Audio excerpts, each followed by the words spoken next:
Welcome to part 5 of the Everything is Waiting for You series of Embodying Your Faith. Today we're looking again at that last part of the poem, and in particular the section about birds, although we'll be talking about not just birds, but some other critters as well. So let's jump to the poem real quickly. Let's just start with this whole last stanza, if you will. Put down the weight of your aloneness and ease into the conversation. The kettle is singing, even as it pours you a drink. The cooking pots have left their arrogant aloofness and seen the good in you at last. All the birds and creatures of the world are unutterably themselves. Everything is waiting for you.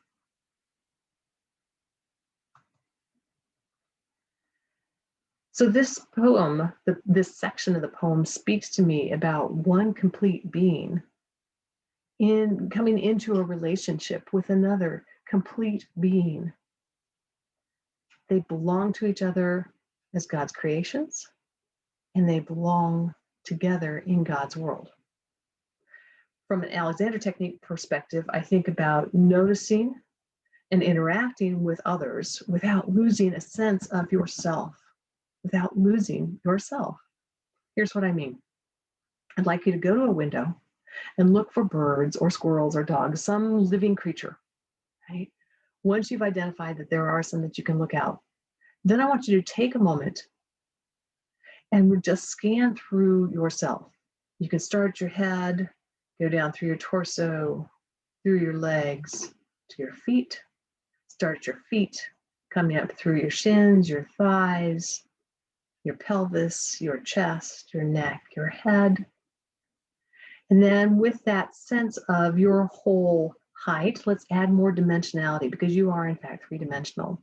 So notice that you have a front side and a back side and sides, and there's space above you. And while your feet may be on a floor or a ground, there's space below that as well. So you really right now hopefully have this sense of all of you in a three-dimensional embodied way. Okay. Now start expanding your awareness to include the space around you just bit by bit.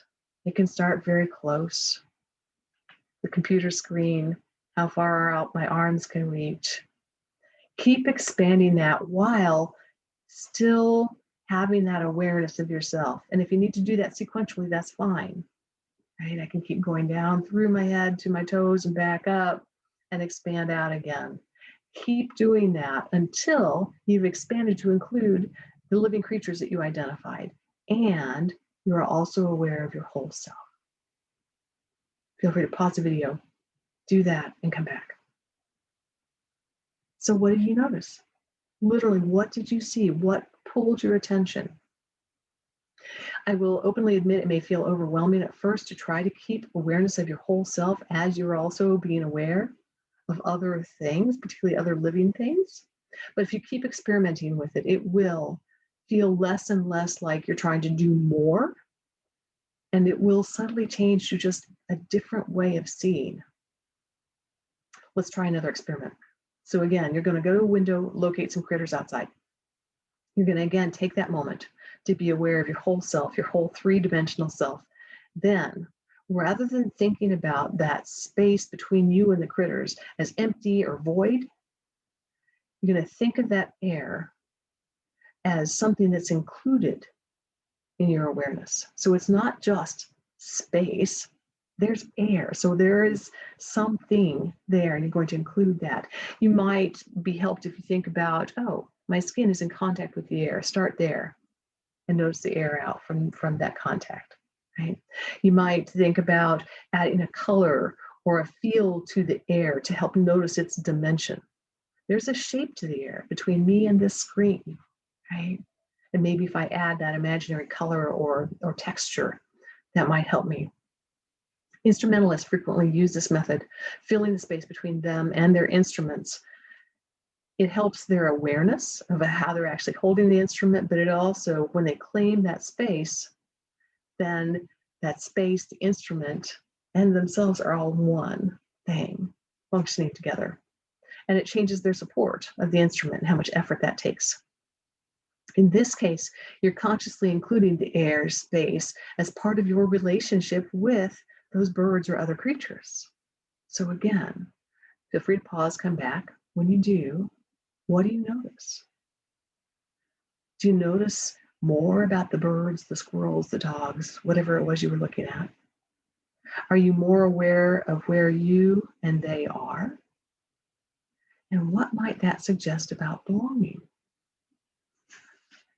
I wonder about ideas like, if I assume that all the birds and creatures are unutterably themselves, does that imply that they are fully aware and present? How does my encounter with them change if they are? Does their full presence ask the same of me? Does God? If I actively embrace the idea that I belong in God's world and I belong in relationship with all that's in God's world, how does that change my thinking, my perspective? Everything is waiting for you sounds to me like a gift to all of us, and an opportunity to give back by giving ourselves. We belong together. I want to thank you for going on this journey with me. And again, I want to offer to connect with anyone who has thoughts or experiences that they'd like to share. And as you go on with your day, remember, everything is waiting for you.